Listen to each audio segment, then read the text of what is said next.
guys. Gonna do my 2016 Mr. Olympia predictions, top six.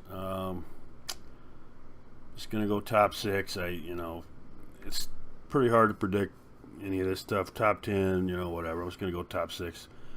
Don't want this to be a 20-minute video or anything like that. But number six, I'm going to go with Cedric McMillan.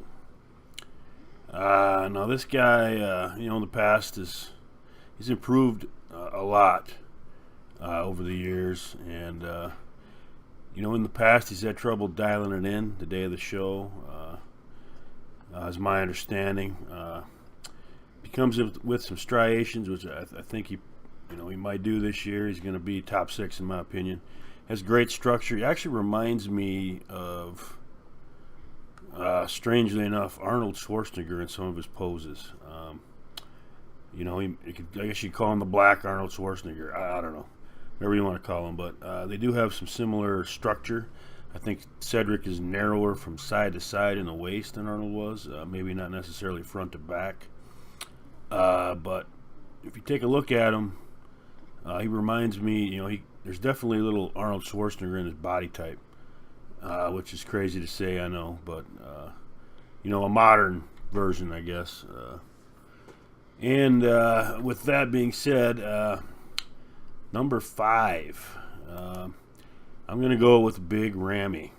Now, of course, Big Rammy will be the biggest guy on the stage. I don't think there's any doubt in that.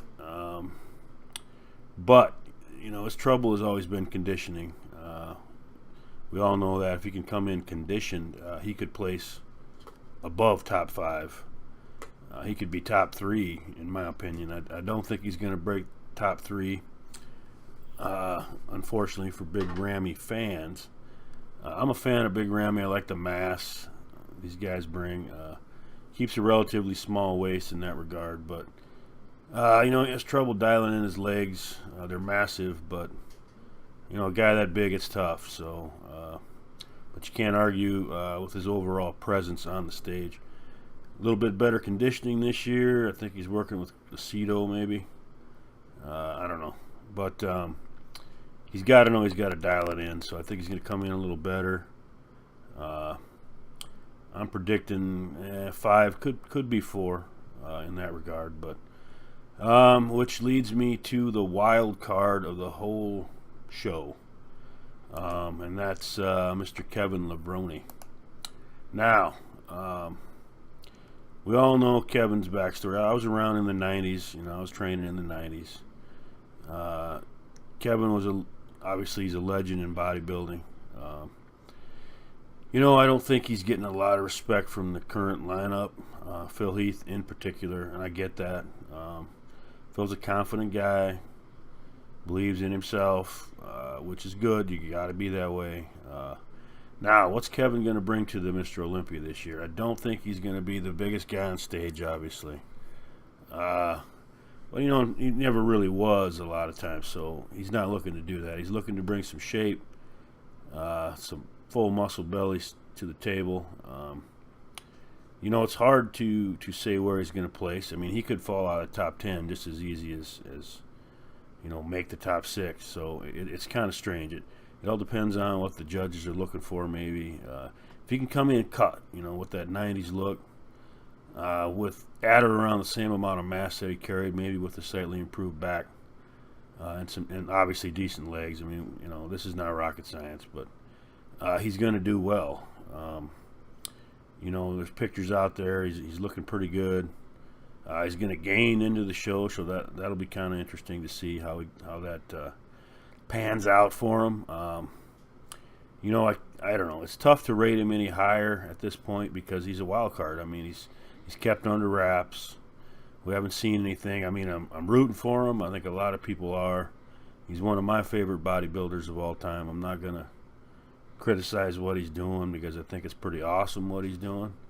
To have the balls to go in and compete, win or lose.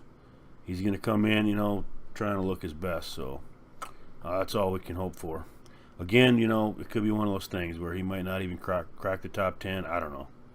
But the interesting thing is the legs. I mean, he hasn't really shown his legs, so I don't know. Maybe that's because they're doing well, or they're where he needs them to be. I don't know. We'll see though. But definitely the wild card. Everybody knows this. I don't want to be a guy that gives him a sympathetic vote, but I just don't know how you can count Kevin Levrone out without mentioning him. But in that regard, I do think if he comes in his best for his age or near his best, I think he's top 4. Size, he's not going to have some of the size of these guys, but again, I'm hoping for the best that we can hope for, and that's that he comes in looking outstanding. So that being said, I'm going to go with Dexter Jackson at number 3. I think Dexter's going to fall this year. It's just the lineup might be in a little better shape. You got some guys improving. Dexter's been consistent, but he's kind of been the same for years and years. So, last year you could maybe make an argument that it was just a case of Dexter was the next best guy. That was the way it was.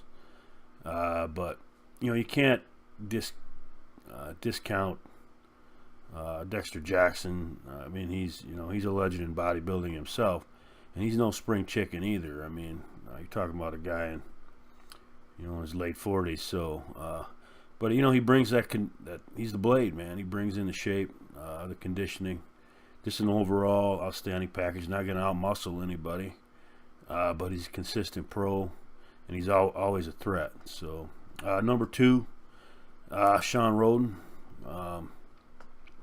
This guy, talk about a guy that makes improvements every year. That's Sean Roden. I think maybe some guys had some questions about his belly last year, but I think he's going to have that under control. He's probably going to improve other areas this year.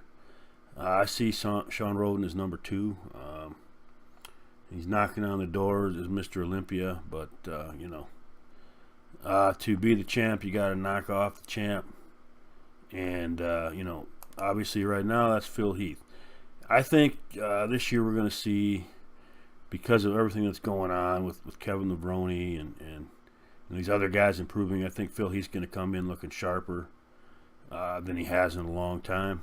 I think he knows he has to come in at his best. He's going to pull out all the stops to ensure that he does come in at his best.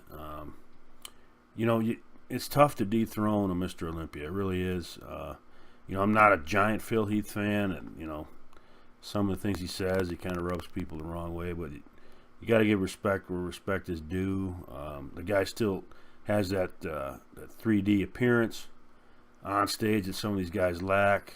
He brings that nice back to the table. That's the question with Levrone. I mean, I don't know. I mean, I'd like to see somebody else win the Olympia. I would, but you got to beat the champ to be the champ, and right now, in bodybuilding in particular, it's always a safe bet to go with the champ. I can't go out on a limb and say, like Kevin's going to win the Olympia. I mean, I'd like to say that. Some guys have said that with confidence, but I don't know. I think, things have changed a little bit since Kevin competed, and, these guys, they're not as sharp as the 90s bodybuilders condition-wise, but they bring a package of mass, and Phil brings an overall package that's hard to beat. Love him or hate him. So those are my thoughts on this year's Mr. Olympia. Again, this is just a guess. I mean, and it's kind of it would be interesting this year to see how it shapes up.